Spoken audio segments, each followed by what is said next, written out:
السلام علیکم ورحمۃ اللہ.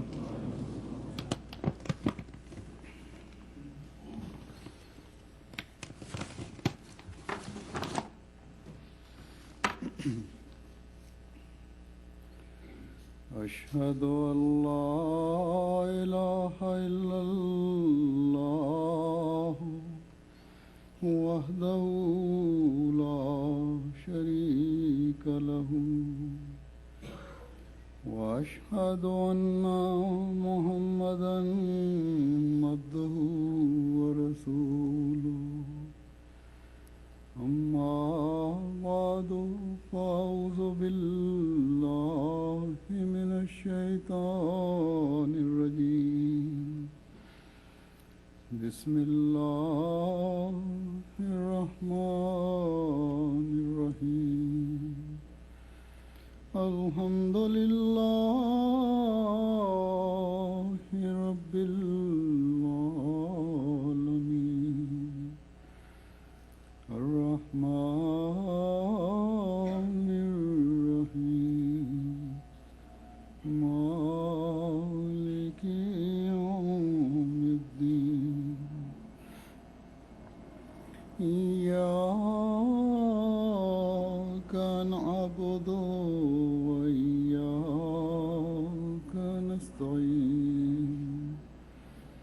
اهدنا الصراط المستقيم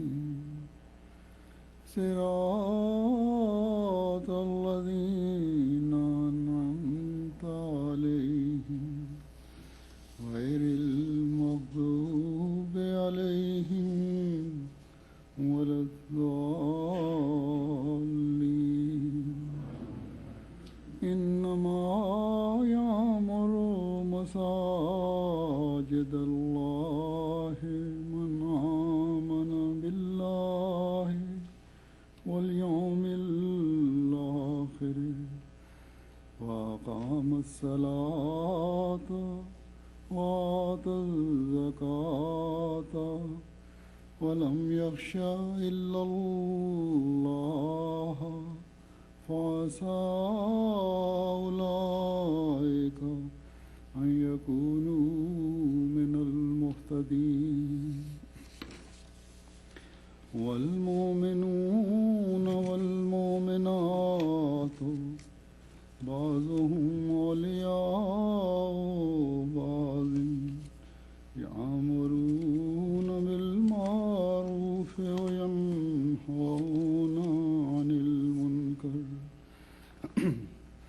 وينهون عن المنكر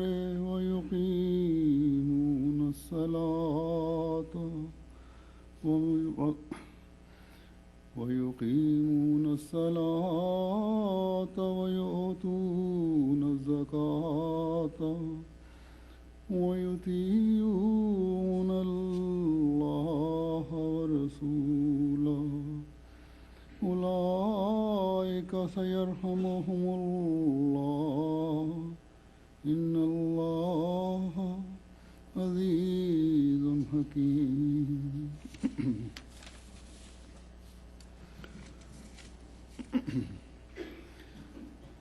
الحمدللہ اللہ تعالیٰ نے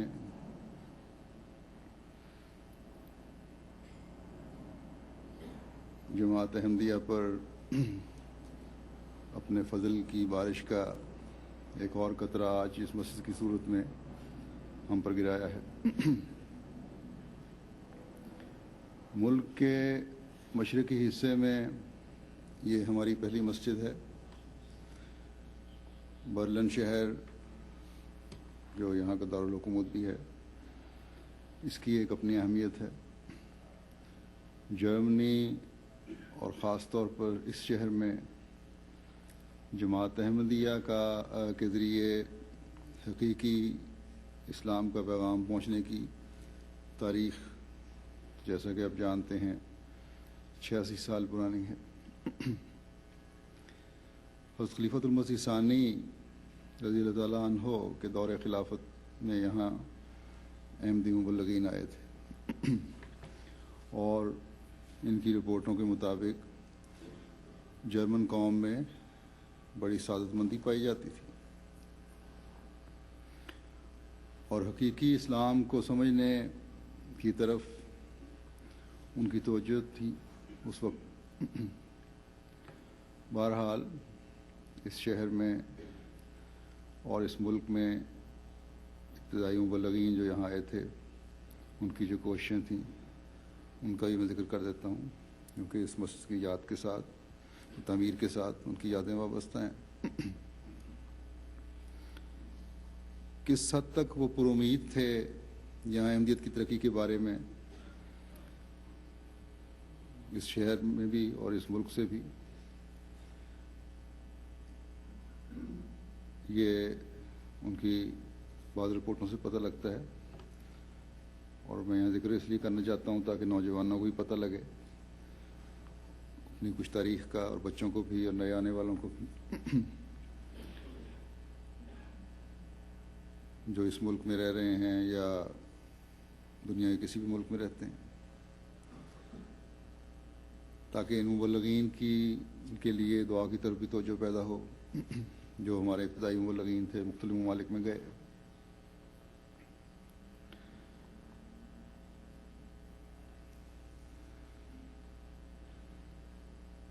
جنہوں نے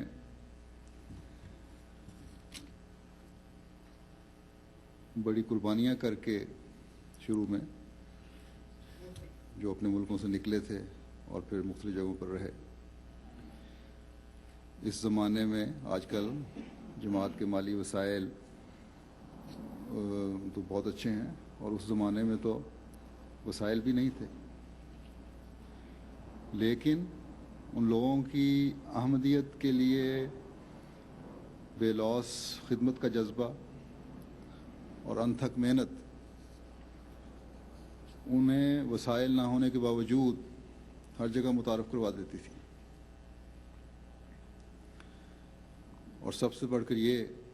کہ ان لوگوں کی دعاؤں کی طرف بہت توجہ تھی، اور اس وجہ سے وہ جماعت کی ترقی کے بارے میں پر امید بھی بہت زیادہ تھی۔ 1922 میں حضرت خلیفۃ مسیح ثانی رضی اللہ تعالیٰ عنہ نے جرمنی میں مشن کے قیام کا فیصلہ فرمایا، اور مولوی مبارک علی صاحب بنگالی BA کے بارے میں یہ فیصلہ ہوا کہ وہ جرمنی جائیں اور وہاں مشن کا آغاز کریں۔ مولوی مبارک علی صاحب 1920 سے لندن میں بطور مبلغ کے اپنے فرائض انجام دے رہے تھے، تو خلیفۃ مسیح ثانی کے ارشاد پر 1922 میں وہ لندن سے برلن آ گئے۔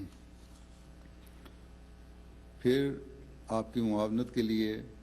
خلیفۃ مسیح ثانی رضی اللہ تعالیٰ عنہ نے مولا غلام فرید صاحب احمد کو بھی جرمنی جانے کے لیے منتخب فرمایا، اور وہ بھی 26 نومبر 1923 کو قادیان سے جرمنی کے لیے روانہ ہوئے، اور 18 دسمبر 1923 کی صبح یہاں برلن پہنچے۔ جرمنی پہنچ کر محترم مولوی مبارک علی صاحب کی ابتدائی کوششوں کو خدا تعالیٰ کے فضل سے اس قدر کامیابی نصیب ہوئی، اس کے بارے میں حضرت خلیفۃ مسیح ثانی رضی اللہ تعالیٰ عنہ نے خطبے میں 2 فروری 1923 کے خطبے میں فرمایا کہ ان کی رپورٹیں نہایت امید افزا ثابت ہوئیں، بلکہ ان کو تو اس ملک میں کامیابی کا اس قدر یقین ہو گیا کہ وہ متواتر مجھے لکھ رہے ہیں کہ وہاں فوراً ایک مسجد اور مکان بنایا جائے، اور یہ اس طرح ممکن ہے کہ 6 ماہ میں خود وہاں چلا جاؤں یعنی خلیفۃ مسیح ثانی کو کہا کہ آپ خود وہاں آ جائیں، جس کے نتیجہ میں انہیں اس قدر جلد کامیابی کی امید ہے کہ قلیل عرصے میں دنیا میں اہم تغیرات ہو سکتے ہیں۔ تو حضرت خلیفۃ مسیح ثانی کو تو خود جرمنی جانے پر انشاء نہیں تھا، لیکن دوسری تجویز کے متعلق آپ نے فرمایا کہ ان کی اس درخواست کو کہ اس جگہ فوراً ایک مسجد اور سلسلے کا ایک مکان بن جائے تو بہت کامیابی کی امید ہے۔ نظر انداز کر دینا میرے نزدیک سلسلے کے مفاد کو نقصان پہنچانے والا تھا، اس لیے میں نے اس کے متعلق ان کو تاکید کرتی ہے کہ وہ فوراً زمین خرید لیں۔ تو چنانچہ حضور رضی اللہ تعالیٰ عنہ کی ہدایت موصول ہونے پر مولوی مبارک علی صاحب نے اس طرح توجہ دی اور فوری طور پر برلن شہر میں 2 ایکڑ زمین خریدی گئی۔ برلن میں مسجد کے لیے زمین کا انتظام ہو جانے پر خلیفۃ المسیح ثانی رضی اللہ تعالیٰ عنہ نے 2 فروری 1923 کو یہ تحریک فرمائی کہ مسجد برلن کی تعمیر احمدی خواتین کے چندے سے ہو۔ اس کے لیے حضور نے 50,000 روپیہ 3 ماہ میں اکٹھا کرنے کا اعلان فرمایا۔ لجنہ معلّہ کے قیام کے بعد یہ سب سے پہلی مالی تحریک تھی جس کا خالصتاً تعلق مستورات سے تھا۔ اس تحریک نے احمدی خواتین کے مطمع نظر کو یکسر اتنا بلند کر دیا کہ ان میں اخلاص و قربانی اور فدائیت اور للہیت کا ایسا زبردست ولولہ پیدا ہو گیا جس کی کوئی مثال نہیں تھی۔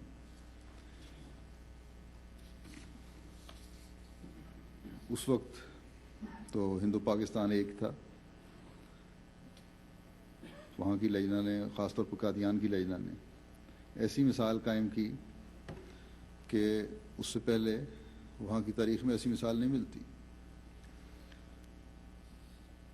ایسی مثالیں تو اس زمانے میں جو ایک انقلابی صورت پیدا ہوئی تھی لجنہ کی اپنی ایکٹیویٹیز میں، اور اس خاص طور پہ اس تحریک کے لیے قربانی میں، ایسی قربانیاں قرون اولیٰ میں نظر آتی ہیں، اور اللہ تعالیٰ کے فضل سے وہ اس زمانے کی جو جاگ لگی ہوئی ہے آج تک اس کی مثالیں ملتی رہتی ہیں۔ اس وقت احمدی عورتوں نے نقد رقمیں اور طلائی زیورات خلیفۃ المسیح ثانی کی خدمت میں پیش کیے۔ پہلے دن ہی 8,000 روپے نقد اور وعدوں کی صورت میں قادیان کی احمدی عورتوں نے یہ وعدہ پیش کیا اور رقم عطا کی، اور 2 ماہ کے تھوڑے سے عرصے میں 45,000 روپے کے وعدے ہو گئے اور 20,000 روپے کی رقم بھی وصول ہو گئی۔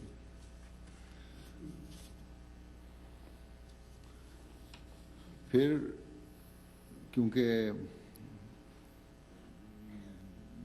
اخراجات کا زیادہ امکان پیدا ہو گیا تھا، خلیفۃ المسیح ثانی نے اس کی مدت بھی بڑھا دی اور ٹارگٹ بڑھا کے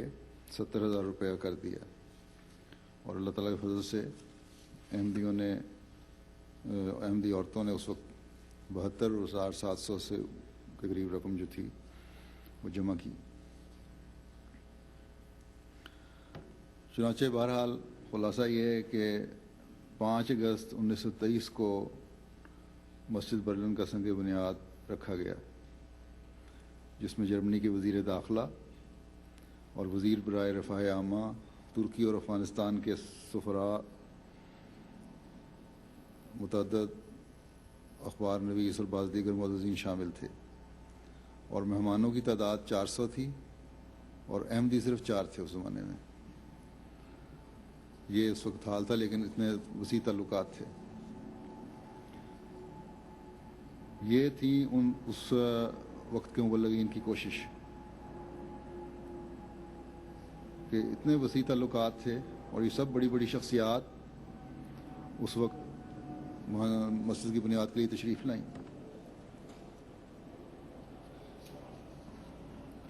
اور بہرحال مسجد کا سنگ بنیاد رکھا گیا۔ لیکن پھر کیونکہ اقتصادی حالات یہاں کے بہت خراب ہو گئے تھے، جنگ عظیم کا اثر ذرا ظاہر ہونا شروع ہوا، تو وہی جو خیال تھا کہ 50-60 ہزار مسجد بن جائے گی، اس کا اندازہ خرچ 15 لاکھ روپیہ پھر لگایا گیا، اور اتنا اخراجات پورے کرنا اس وقت جماعت کے جو وسائل تھے اس لحاظ سے بہت ناممکن تھا۔ اس خلیفۃ المسیح ثانی نے فیصلہ فرمایا کہ 2 مراکز کو چلانا بہت مشکل ہے، کہ ایک لندن والا بھی اور ایک یہاں برلن میں بھی۔ تو یہ فیصلہ کیا گیا 1924 میں کہ جو برلن مشن ہے اس کو ان حالات کی وجہ سے بند کر دیا جائے، کیونکہ مالی وسائل بھی نہیں ہیں، اخراجات بھی نہیں پورے ہو سکتے، حالات یہاں بہت خراب ہو گئے تھے۔ لیکن وہ جو قربانیاں کی تھیں عورتوں نے، احمدی خواتین نے، وہ اس مسلم عورت کے ارشاد پر لندن رقم تک بھیج دی گئی، اور وہاں پھر مسجد فضل لندن اللہ تعالیٰ سے فضل سے تعمیر ہوئی۔ پھر یہاں 1948 میں دوبارہ شیخ ناصر احمد صاحب آئے تھے، جنہوں نے ہیمبرگ میں مشن شروع کیا۔ اب اللہ تعالیٰ کے فضل سے، جیسے پہلے میں نے کہا کہ سفر کی سہولتیں بھی ہیں اور جماعت کے مالی حالات بھی بہت بہتر ہیں۔ اس زمانے میں سمندری سفر ہوتا تھا۔ مکرم حضرت ملک غلام فرید صاحب کو 22 دن لگے تھے سفر میں۔ یہ وہی حضرت ملک غلام فرید صاحب ہیں جنہوں نے قرآن کریم کا انگریزی ترجمہ اور مختصر نوٹس، جن کی بنیاد حضرت خلیفۃ المسیح ثانی رضی اللہ تعالیٰ عنہ کے نوٹس پر ہے، اور اسی طرح 5 جو والیوم ہیں، 5 والیوم انگریزی کا ترجمہ اور تفسیر، وہ بھی انہی کا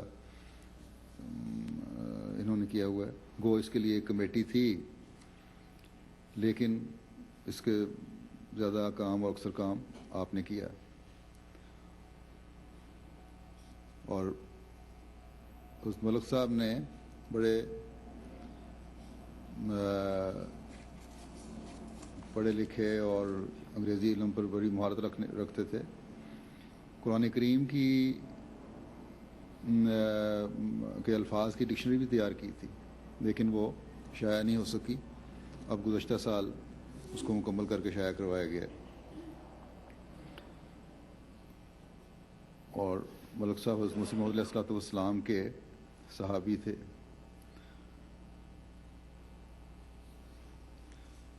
اسی طرح مولوی مبارک علی صاحب کو بھی تعارف کروا دوں، وہ بھی ابتدائی مبلغ تھے، یہاں آئے۔ انہوں نے 1909 میں حضرت خلیفۃ المسیح اول کے ہاتھ پر بیعت کی تھی، بنگلہ دیش سے تعلق رکھنے والے تھے، اور 1917 میں جب حضرت مسلم موعود رضی اللہ عنہ نے وقف زندگی کی تحریک فرمائی تو جن 63 نوجوانوں نے اپنے نام پیش کیے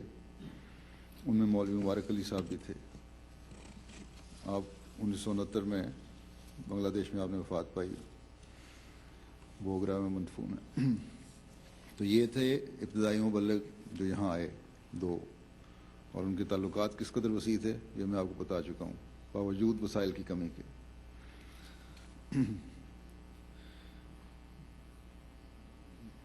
اب جو مربیان اور مبلغین ہیں ان کو بھی اپنے جائزے کے لیے پرانے مبلغین کی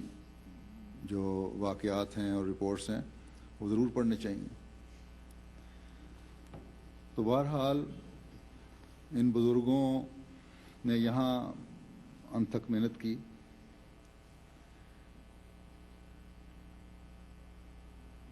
اس وقت تو حالات کی وجہ سے، جیسا کہ میں نے بتایا، کہ مسجد باوجود کوشش کے نہ بن سکی، لیکن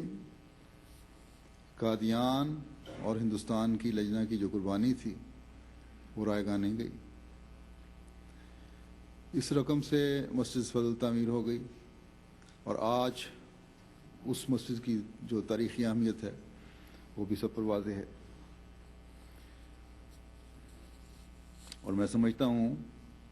کہ اس وقت کی احمدی خواتین کی قربانی اتنی سچی تھی، اور اس کی قبولیت کے لیے دعائیں اس درد کے ساتھ انہوں نے کی ہوں گی کہ ایک مسجد تو انہوں نے اپنی زندگی میں بنا لی اور دوسری مسجد کی تعمیر میں ہو سکتا ہے آج ان کی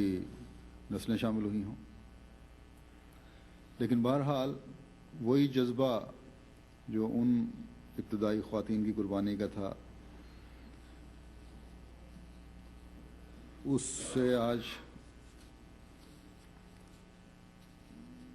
وہ جذبہ آج بھی اس کی کچھ حد تک لجنہ میں دین کی خاطر قربانی کے لیے ہمیں نظر آتا ہے. اور میں سمجھتا ہوں کہ یہ بھی ان کی دعائیں تھیں جنہوں نے اپنی نسلوں میں بھی یہ جذبہ پیدا رکھا. یہ مسجد جو اس وقت موجودہ مسجد ہے 17 لاکھ یورو میں تعمیر ہوئی ہے، جس میں سے 4 لاکھ یورو کے علاوہ جرمن کی خواتین نے جو لجنہ یہاں کی انہوں نے دیا ہے بقایا رقم 13 لاکھ، اور 4 لاکھ جو باہر سے آیا ہے اس میں سے بھی زیادہ بڑا حصہ لجنہ یو کے کا ہے. 17 لاکھ یورو کو اگر آپ پاکستانی روپوں میں بدلیں، پاکستانیوں کے لیے میں ذرا بتا رہا ہوں، تو 19 کروڑ روپے کے قریب بنتا ہے. بس آج یہ قربانی کرنے والیاں جتنا بھی شکر ادا کریں کم ہے کہ اللہ تعالیٰ نے انہیں توفیق دی.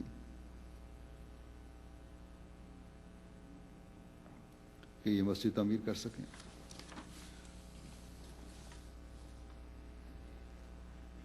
اس مسجد کے قوائف بھی کچھ بیان کر دیتا ہوں. اس کا کل پلاٹ جو ہے رقبہ اس زمانے میں تو 2 ایکڑ مل گیا تھا، لیکن یہ 4790 مربع میٹر ہے جو ایک ایکڑ سے کچھ زیادہ ہے. اور اس پر جو تعمیر کیا گیا رقبہ وہ 1008 مربع میٹر ہے. اسی طرح باوجود پابندیوں کے 13 میٹر تک مینارے کی اجازت مل گئی. 168 مربع میٹر کے 2 ہال ہیں، یعنی کل 336 مربع میٹر کا ہال ہے مسجد کے، جس میں ایک فلیٹ ہے 4 کمروں کا. اس کے علاوہ گھر جو بنائے گئے ہیں ایک 2 کمروں کا ہے، گیسٹ ہاؤس شامل ہے 1 کمرے کا، 4 دفتر ہیں، لائبریری ہے، کانفرنس کا کمرہ ہے، اور ایک پارک چھوٹا سا بنانے کا ان کا ارادہ ہے بچوں کے لیے، تھوڑی سی پارکنگ بھی ہے. اس کی جیسا کہ آپ سب جانتے ہیں مخالفت بھی یہاں بہت ہوئی، لیکن آہستہ آہستہ لگتا ہے مخالفت اب ٹھنڈی پڑتی جا رہی ہے، اور ان شاء اللہ تعالیٰ ایک وقت آئے گا کہ ٹھنڈی ہو جائے گی خود ہی، جب یہاں سے ان شاء اللہ تعالیٰ امن، پیار اور محبت کا پیغام دنیا میں ہر طرف پھیلے گا.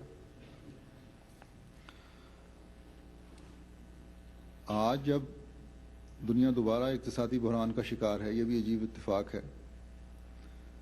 مہنگائی یورپ میں بھی بڑھ رہی ہے، لیکن ایک تو یہ ہے کہ اس مہنگائی کے باوجود اللہ تعالیٰ نے توفیق دی لجنہ کو کہ جو انہوں نے قربانی کی تھی وہ رنگ لائے اور پھل لائے، اور اس کا نتیجہ ہم آج دیکھ رہے ہیں. اللہ تعالیٰ ان سب قربانی کرنے والیوں کو بے انتہا جزا دے، ان سب کے اموال و نفوس میں بے انتہا برکت ڈالے. یہ نظارے ہمیں دنیا میں ہر جگہ نظر آتے ہیں، اس طرح بڑھ چڑھ کر قربانیاں کر رہے ہوتے ہیں بھی، مرد بھی خواتین بھی، کہ عقل دنگ رہ جاتی. یہ بھی عجیب اتفاق ہے، جیسا کہ میں نے کہا کہ 1923 میں برلن کی مسجد کی تعمیر شروع کی گئی تھی، تو خوفناک اقتصادی بحران کا شکار ہونے کی وجہ سے تعمیر نہیں ہو سکی. لیکن اللہ تعالیٰ کو اس زمانے میں اپنے مسیح کی جماعت کو اس انعام سے، اللہ تعالیٰ نے اس زمانے میں اپنے مسیح کی جماعت کو اس انعام سے نوازنے کا فیصلہ کیا تھا. اس لیے ان حالات سے پہلے ہی جو آج کل دنیا میں ہو رہے ہیں اقتصادی حالات، اللہ تعالیٰ نے مسجد کی تعمیر کی توفیق بھی عطا فرما دی اور مکمل بھی ہو گئی.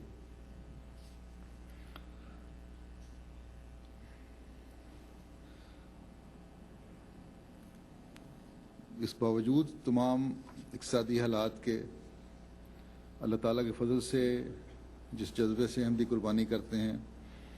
مجھے امید ہے کہ اللہ تعالیٰ انشاءاللہ احمدیوں کے روپے میں ہمیشہ برکت ڈالتا رہے گا۔ کسی نے مجھے بتایا کہ ٹیکس کے محکمے والے اس بات کو جب انہوں نے ریٹرن داخل کرائے اس بات کو ماننے کے لیے تیار نہیں تھے کہ تمہارے گھر کا خرچہ تمہارے چندے سے کم کس طرح ہو سکتا ہے۔ تو ایسے لوگ بھی ہیں جن کے گھر کے خرچ ان کے چندوں کی ادائیگی سے کم ہیں۔ بس یہ وہ روح ہے جو ہر جگہ اللہ تعالیٰ کے فضل کو جذب کرنے والی ہے کہ اپنے خرچ کم کر کے بھی قربانی کرنی ہے۔ اس روح کو قائم رکھنا اور قربانی کی توفیق ملنے پر اللہ تعالیٰ کا شکر ادا کرنا ہر احمدی کا فرض ہے۔ حقیقی مومن کبھی اس روح کو نہ مرنے دیتا ہے نہ اس پر فخر کرتا ہے۔ یہ اللہ تعالیٰ کا فضل ہے جو اس نے آپ پر کیا، اس پر اس کے آگے جھکتے چلے جائیں اور خود بھی اس مسجد کی تعمیر کا حق ادا کریں اور اپنی نسلوں کو بھی اس رنگ میں تربیت کریں، نسلوں کی بھی اس رنگ میں تربیت کریں کہ وہ مسجد کا حق ادا کرنے والی ہیں۔ احمدی عورتوں کو خاص طور پر آج اس حوالے سے یہ بات یاد رکھنی چاہیے کہ جو قربانی انہوں نے کی ہے اس کا فائدہ تبھی ہوگا جب اس سے ہمیشہ فیض اٹھاتے چلے جانے کی کوشش کریں گی، اور وہ کوشش تبھی کامیاب ہوگی جب اپنے بچوں کی تربیت اس نہج پر کریں گی جس کی تلقین خدا تعالیٰ نے ہمیں فرمائی ہے، اور ان کا مسجد سے تعلق جوڑیں گی۔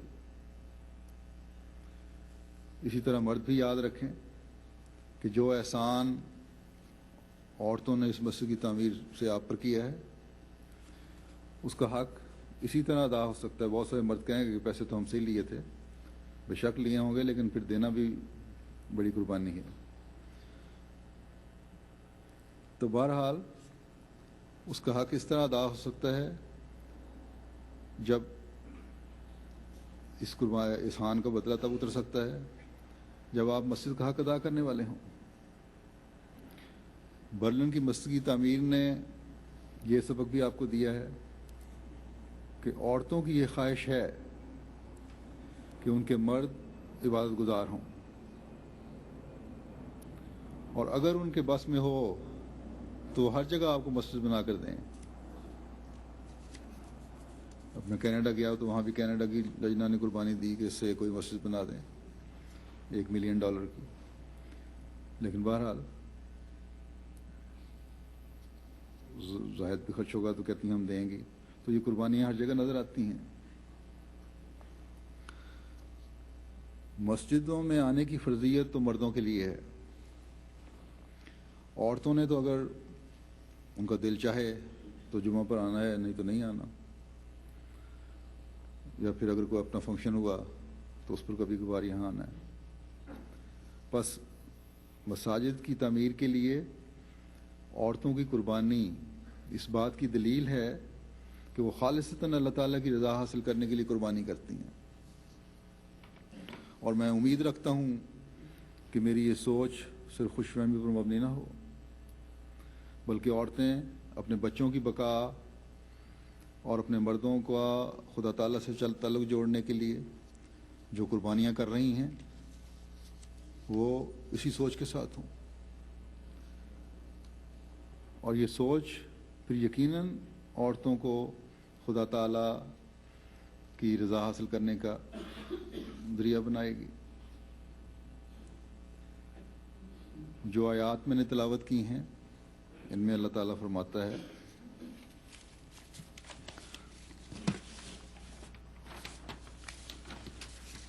کہ اللہ کی مساجد تو وہی لوگ اللہ کی مساجد تو وہی آباد کرتا ہے جو اللہ پر ایمان لائے اور یوم آخرت پر، اور نماز قائم کرے اور زکوٰۃ دے، اور اللہ کے سوا کسی سے خوف نہ کھائے، بس قریب ہے کہ یہ لوگ ہدایت یافتہ لوگوں میں شمار کیے جائیں۔ پھر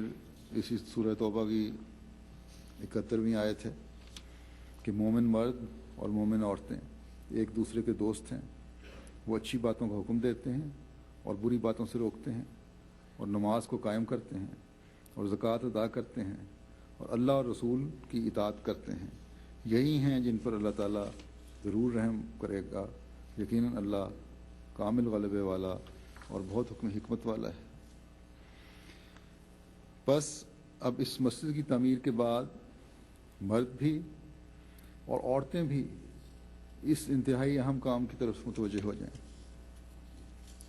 اپنا بھی تعلق مسجد کے ساتھ جوڑیں اور اپنی اولادوں کا بھی تعلق مسجد کے ساتھ جوڑیں، کیونکہ یہی خدا تعالیٰ اور یوم آخرت پر ایمان لانے والوں کی نشانی ہے۔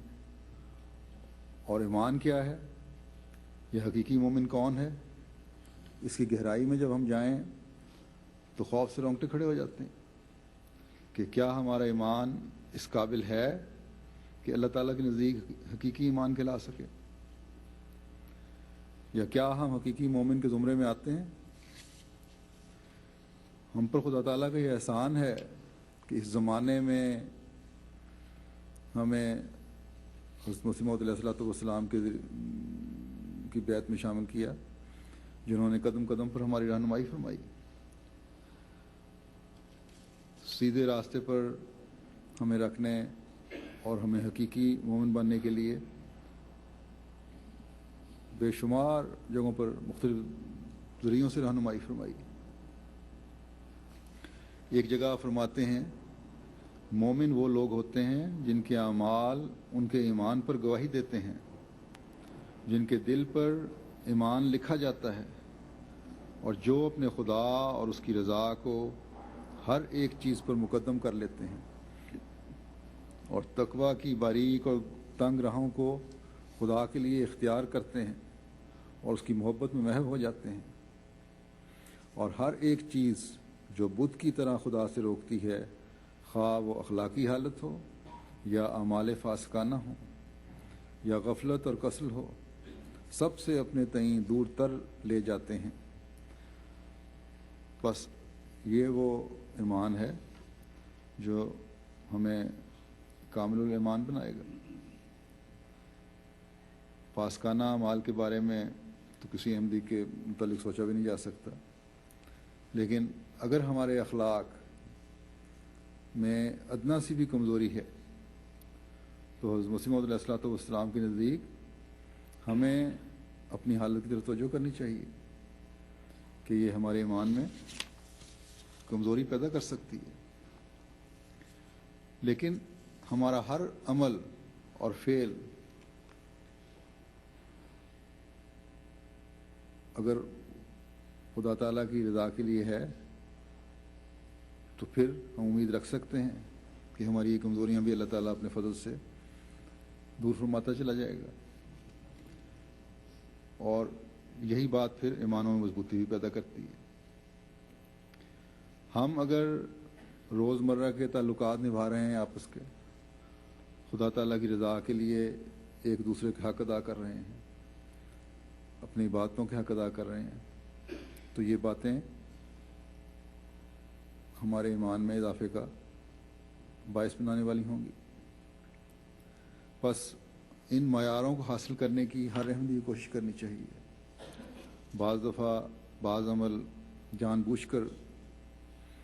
ایک انسان نہیں کرتا، لیکن غفلت اور سستی راہ میں حائل ہو جاتی ہے۔ اس میں عبادت کی ادائیگی میں کمزوری بھی ہے، اور دوسری ایسی باتیں بھی ہیں جو خدا تعالیٰ کو ناپسند ہیں،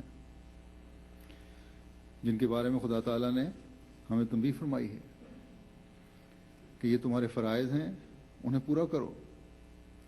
اگر انسان لاپرواہی اور غفلت کی وجہ سے انہیں پورا نہیں کرتا تو آہستہ آہستہ یہ چیزیں پھر ایمان کی کمزوری اور شرک کی طرف لے جاتی ہیں۔ بس ایک احمدی کو ہر قسم کے حقوق کی ادائیگی کے لیے ہر وقت اپنے جائزے لیتے رہنا چاہیے، کیونکہ کسی بھی قسم کی نیکی سے غفلت برتنا جن کا خدا تعالیٰ نے حکم دیا ہے، یا ان کے کرنے میں سستی دکھانا مومن کا شیوا نہیں ہے۔ اس پہلی آیت میں جو میں نے پڑھی سورہ توبہ کی 18 نمبر کی آیت ہے، اس میں اللہ تعالیٰ فرماتا ہے، اللہ تعالیٰ نے یہ فرمایا ہے کہ اللہ پر ایمان کامل ہو اور یوم آخر پر بھی۔ اور اس بارے میں ایک جگہ حضرت مسیح موعود علیہ الصلوۃ والسلام فرماتے ہیں ایمان کے بارے میں، یوم آخر کے بارے میں، کہ آج میرے دل میں خیال پیدا ہوا کہ قرآن شریف کی وحی اور اس سے پہلے وحی پر ایمان لانے کا ذکر تو قرآن شریف میں موجود ہے، ہماری وحی پر ایمان لانے کا ذکر کیوں نہیں ہے؟ اور اس امر پر توجہ کر رہا تھا کہ خدا تعالیٰ کی طرف سے بطور القاء کے یکایک میرے دل میں یہ بات ڈالی گئی کہ آیا کریمہ والذین یؤمنون بما انزل الیک وما انزل من قبلک وبالآخرۃ ھم یوقنون میں تینوں وحیوں کا ذکر ہے۔ ما انزل الیک سے قرآن شریف کی وحی، اور ما انزل من قبلک سے انبیاء سابقین کی وحی، اور آخرہ سے مراد مسیح موعود کی وحی ہے۔ آخرت کے معنی ہیں پیچھے آنے والا، آپ فرماتے ہیں آخرت کے معنی ہیں پیچھے آنے والی۔ وہ پیچھے آنے والی چیز کیا ہے؟ یہاں پیچھے آنے والی چیز سے مراد وہ وحی ہے جو قرآن کریم کے بعد نازل ہوئی، کیونکہ اس سے پہلی وحیوں کا ذکر ہے۔ آخرت کا مطلب بے شک جزا سزا کا دن بھی ہے، اور یہ مطلب بھی خود حضرت مسیح موعود علیہ الصلوۃ والسلام نے بیان فرمایا ہوا ہے۔ لیکن جو وضاحت حضرت مسیح موعود علیہ الصلوۃ والسلام نے اپنے زمانے اور اپنے وحی سے تعلق میں بتائی ہے، وہ یہاں بھی صادق آتی ہے، کیونکہ اس زمانے میں مساجد تو بہت بن رہی ہیں، لیکن حقیقی مساجد جو ہیں آباد کرنے والے وہی ہوں گے جو مسیح موعود کو ماننے والے ہوں گے، کیونکہ ایمان کی طرف صحیح رہنمائی بھی مسیح موعود علیہ الصلوۃ والسلام نہیں کرنی ہے۔ خدا اور آن حضرت صلی اللہ علیہ وسلم سے تعلق مسیح موعود علیہ الصلوۃ والسلام نہیں جوڑنا ہے۔ بس جہاں ہمیں یہ بات تسلی دلاتی ہے کہ مسیح موعود علیہ الصلوۃ والسلام کی جماعت ہی مسجدوں کی تعمیر اور آبادی کا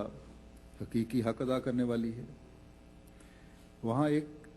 خوف بھی پیدا ہو جاتا ہے کہ صرف ایمان لا کر اور مسجد تعمیر کر کے ہی حق ادا ہو جاتا ہے، یا کچھ اور بھی کام کرنے والے ہیں۔ اور ان کاموں کی طرف اس آیت میں بھی اللہ تعالیٰ نے حکم فرما دیا کہ نماز قائم کرو، اور نماز قائم کرنے کے لیے جو دوسری جگہ وضاحت بیان فرمائی ہے اس میں فرمایا کہ 5 وقت کی نمازیں پڑھنا ہے اور باجماعت نماز پڑھنا ہے۔ بس ایک تو یہ بات یاد رکھنے والی ہے کہ مسجدوں کا حسن ان کی آبادی سے ہے، اور ان کی آبادی 5 وقت مسجد میں آنے سے ہے۔ اب یہ آپ کی ذمہ داری ہے کہ اس کی آبادی کے لیے قیام نماز ہو۔ یہاں کے مقامی لوگوں کو جو جرمن ہیں یہی شکوہ ہے کہ یہاں تو آپ کی اتنی تعداد نہیں، پھر مسجد بنانے کی کیا ضرورت تھی اس علاقے میں؟ تو ان لوگوں کا یہ شکوہ بھی اس طرح دور ہو سکتا ہے جب ان کو پتہ لگے کہ یہ احمدی ہیں اور وہ لوگ ہیں جو اپنے ایمان کی مضبوطی کے لیے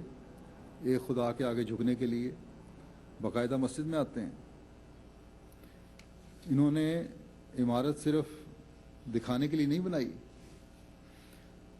بلکہ یہاں ایک خدا کی عبادت کرنے کے لیے اس جگہ اس عمارت کو کھڑا کیا ہے۔ پھر اللہ تعالیٰ فرماتا ہے کہ زکوٰۃ دیتے ہیں، اپنے مال میں سے غریبوں کا بھی خیال رکھتے ہیں، اور جماعت کی متفرق ضروریات بھی پوری کرتے ہیں۔ اس بات پر ان لوگوں کو بڑی حیرت ہوتی ہے کہ مالی قربانی کر کے مسجدیں بناتے ہیں۔ اس کا اخباروں میں ذکر بھی ہوا ہے کہ لجنہ کی قربانی سے یہ مسجد بنی ہے۔ اس کا میں نے پہلے بھی ذکر کیا کہ ان کو یقین نہیں آتا کس طرح تم لوگ کر سکتے ہو، ٹیکس کے محکمے والا۔ تو اللہ تعالیٰ فرماتا ہے کہ دنیا کو پتہ ہونا چاہیے کہ مسجدوں کی تعمیر و آبادی کے ساتھ مالی قربانی کی طرف توجہ پہلے سے بڑھتی ہے، کیونکہ کیوں بڑھتی ہے؟ اس لیے کہ ان کا کامل توکل خدا تعالیٰ پر ہوتا ہے۔ جو مومن ہوتے ہیں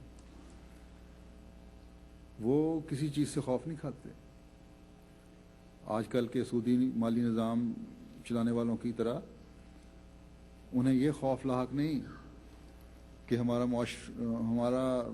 معاش کا کیا ہوگا، ہماری آمد کا کیا ہوگا، کیونکہ مومن کا ہر فعل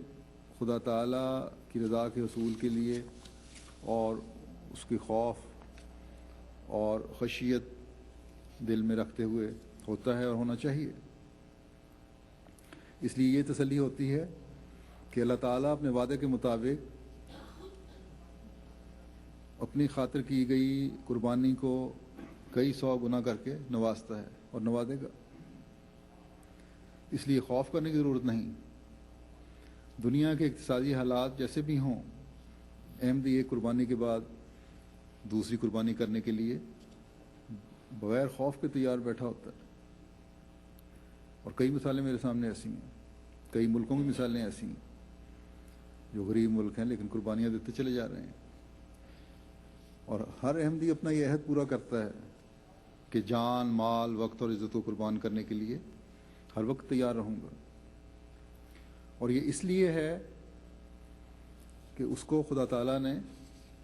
ہدایت کا راستہ دکھاتے ہوئے مسیح و مہدی کو ماننے کی توفیق عطا فرمائی ہے۔ پھر اللہ تعالیٰ نے سورہ توبہ کی جو 71ویں آیت ہے اس میں فرمایا کہ مومن مرد اور مومن عورتیں ایک دوسرے کے دوست ہوتے ہیں، اور دوست وہ ہوتے ہیں جو ایک دوسرے کے حقوق ادا کر رہے ہوں۔ مسجدوں کی آبادی انہی لوگوں سے بتائی ہے جو مومن ہیں، اللہ تعالیٰ نے پہلی آیت میں، اور مومن اخلاق میں بڑھنے والے اور ایک دوسرے کے حقوق ادا کرنے والے ہیں۔ اس دوستی سے یہ مراد نہیں کہ مرد عورتوں کی آپس میں دوستیاں ہو جائیں اور آپس کے حجاب اور پردے ختم ہو جائیں، بلکہ ایسے رشتے قائم ہوں جن کی بنیاد تقدس پر ہو، ایک دوسرے کے لیے قربانی دینے کے لیے تیار ہوں۔ اب یہ اخلاق کیا ہیں جن کا ایک مومن میں پایا جانا ضروری ہے؟ اس میں آپس کے تعلقات میں محبت، پیار اور بھائی چارے کو بڑھانا ہے۔ یہ محبت، پیار کے تعلقات اس وقت بڑھ سکتے ہیں جب شکووں، شکایتوں اور نفرتوں کی تمام دیواریں گرا دی جائیں،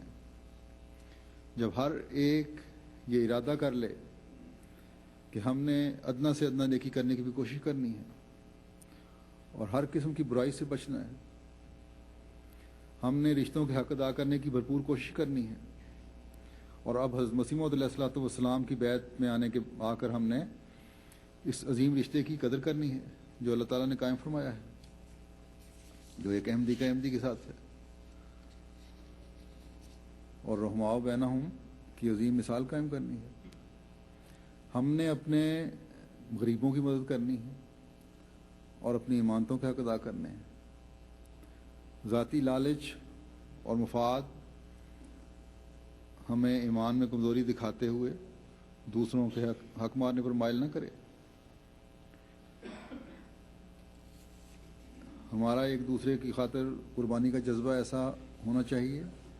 جس کے نمونے قرون اولیٰ کے صحابہ میں نظر آتے ہیں جو اپنی آدھی جائیدادیں بانٹیا کرتے تھے۔ بدزنیوں کے خلاف جہاد کی صورت ہم میں سے ہر ایک میں نظر آنی چاہیے کہ بہت سے فتنہ اور فساد اور آپس کی رنجشوں کی وجہ یہ بدزنیاں ہیں۔ سچائی کے وہ معیار ہمیں حاصل کرنے کی کوشش کرنی چاہیے کہ سچائی ہر جگہ ہر موقع پر ہمارا طرح امتیاز ہو۔ شکر گزاری کے جذبات ہم میں اس حد تک پیدا ہو جانے چاہیے کہ ہر آن اس وجہ سے اللہ تعالیٰ کی طرف سے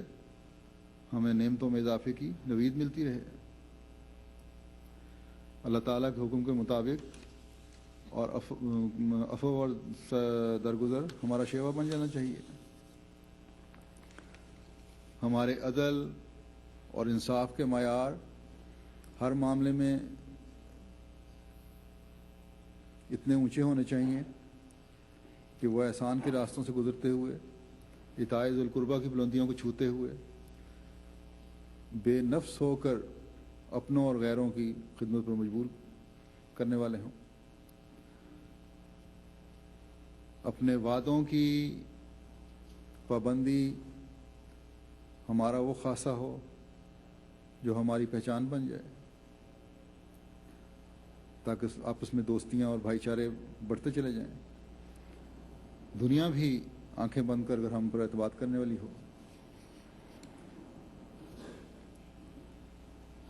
اپنے اور ایک دوسرے کے تقدس، عصمت اور عزت کی حفاظت ہمارے ہر وقت پیش نظر رہے. مردوں عورتوں میں غض بصر کی عادت ہو اور یہ چیزیں اپنے کردار کا ہر احمدی لازمی حصہ بنا لے. احمدی عورتیں اپنے لباس اور پردے اور حجاب میں پوری پابندی کرنے والی ہوں، بہت کانشیس ہوں اس بارے میں. ہمسایوں کے حقوق کی ادائیگی کی طرف ہر وقت توجہ رہے. اور ہمسایہ صرف گھریلو ہمسایہ نہیں ہیں، بلکہ سفر کرنے والے بھی ہمسائے ہیں، آپس میں کام کرنے کی جگہوں پہ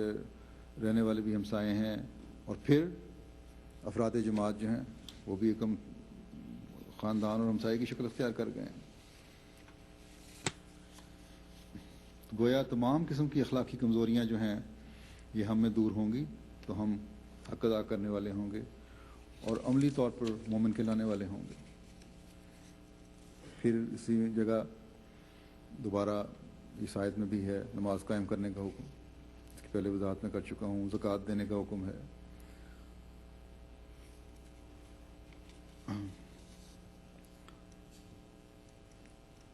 اور ایسے ہی لوگ ہیں جو پھر اپنے اعمال اس طرح درست کرتے ہیں جو پھر در حقیقت حقیقی مومن جو ہے اس کے اعمال ہونے چاہیے.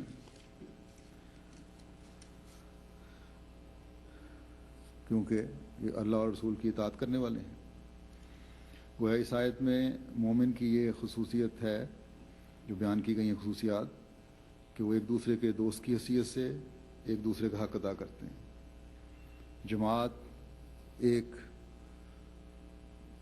مضبوط جسم بن کر رہتی ہے. وہ نیکیوں کا حکم دیتے ہیں، نیکیوں کا حکم دیتے ہیں، اور تیسری بات برائیوں سے بچتے ہیں. وہ اپنی نمازوں کی حفاظت کرنے والے ہیں. اور نیکیوں کا حکم دینے کے بارے میں ایک جگہ دوسری جگہ اللہ تعالیٰ نے فرمایا ہے کہ تم لوگ وہ امت ہو جو انسانوں کے فائدے کے لیے نکالی گئی ہے. تم اچھی باتوں کا حکم دیتے ہو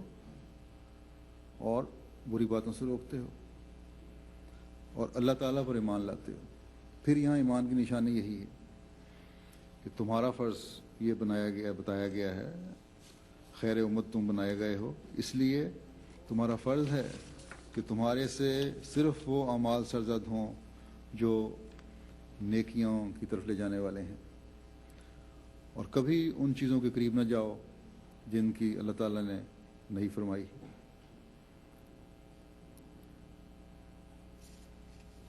تبھی فائدہ ہوگا زمانے کے امام کی بیعت کا بھی، تبھی فائدہ ہوگا عبادت گاہوں کی تعمیر کا بھی. پھر چوتھی چیز یہاں بتائی کہ وہ اپنی نمازوں کی حفاظت کرنے والے ہیں، یعنی باقاعدگی اور سے نمازیں ادا کرنے والے، جیسا پہلے میں نے بتایا، اور باجماعت نمازیں ادا کرنے والے یا اس کی کوشش کرنے والے. زکوٰۃ اور مالی قربانیوں پیش پانچویں چیز. اور چھٹی یہ کہ اللہ تعالیٰ اور اس کے رسول صلی اللہ علیہ وسلم کی اطاعت کرنے والے ہیں اور پھر اس میں بڑھنے والے ہیں. اور یہ اللہ تعالیٰ کے فضل سے اطاعت کا نتیجہ ہے کہ اس زمانے کے امام کو ماننے کی جو نئے آنے والے ہیں ان کو توفیق ملی، اور جو ہمارے بڑے ہیں ان کو توفیق ملی۔ اس لحاظ سے اپنے بزرگوں کے لیے بھی دعائیں کریں جن کے باپ دادا نے احمدیت کو قبول کیا۔ ہر ترقی اور ہر نئی چیز اور ہر نیا انعام جو اللہ تعالیٰ ہمیں عطا فرماتا ہے، جو پرانے پیدائشی احمدی ہیں ان کو اس طرف توجہ دلانے والا ہونا چاہیے کہ یہ بھی ان کے بزرگوں کی نیکیاں ہیں جو اللہ تعالیٰ کو پسند آئیں، جس کی وجہ سے اللہ تعالیٰ نے انہیں توفیق دی کہ انہوں نے احمدیت قبول کی، اور آج ہم اس کے پھل کھا رہے ہیں۔ اس لحاظ سے ان کے لیے بھی دعائیں کرتے چلے جائیں تاکہ اللہ تعالیٰ اگر وہ جو فوت ہو چکے ہیں ان کے درجات بلند کرتا چلا جائے۔ پھر اللہ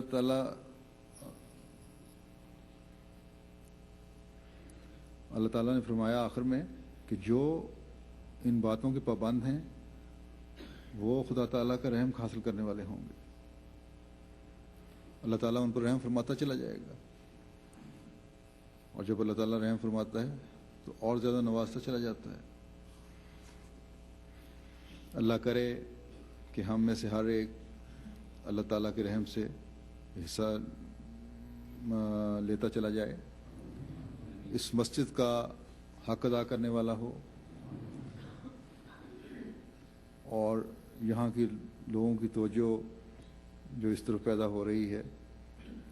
اور اخباروں اور میڈیا کے ذریعے سے جو کوریج مل رہی ہے اور جو ملے گی، ابھی تک مجھے آج کی رپورٹ تو نہیں ملی کہ کل کا فنکشن پہ کیا کوریج تھی، بہرحال مجھے امید ہے انشاءاللہ ہوگی، تو اس سے بھرپور فائدہ اٹھانا چاہیے۔ اور فائدہ یہی ہے کہ جو توقعات لوگوں کی ہم سے ہیں اور جو توقعات سب سے بڑھ کر اللہ تعالیٰ کی ایک مومن بندے سے ہیں ان کو ہم پورا کرنے والے ہوں۔ بس ہمیشہ اس کوشش میں رہیں کہ اللہ تعالیٰ کے اس انعام سے فیض اٹھانے والے ہوں، اور فیض تبھی اٹھا سکیں گے جب اپنی عبادتوں اور نیک اعمال کے نمونے قائم کریں گے، اپنی زندگیوں کو اسلام اور قرآن کے احکامات کے مطابق ڈھالنے کی کوشش کریں گے، اپنی نسلوں میں بھی اسلام اور احمدیت کی محبت پیدا کرتے چلے جائیں گے، انہیں حقیقی رنگ میں خدا اور رسول صلی اللہ علیہ وسلم کا اطاعت گزار بنائیں گے۔ اللہ تعالیٰ ہم سب کو اس کی توفیق عطا فرمائے۔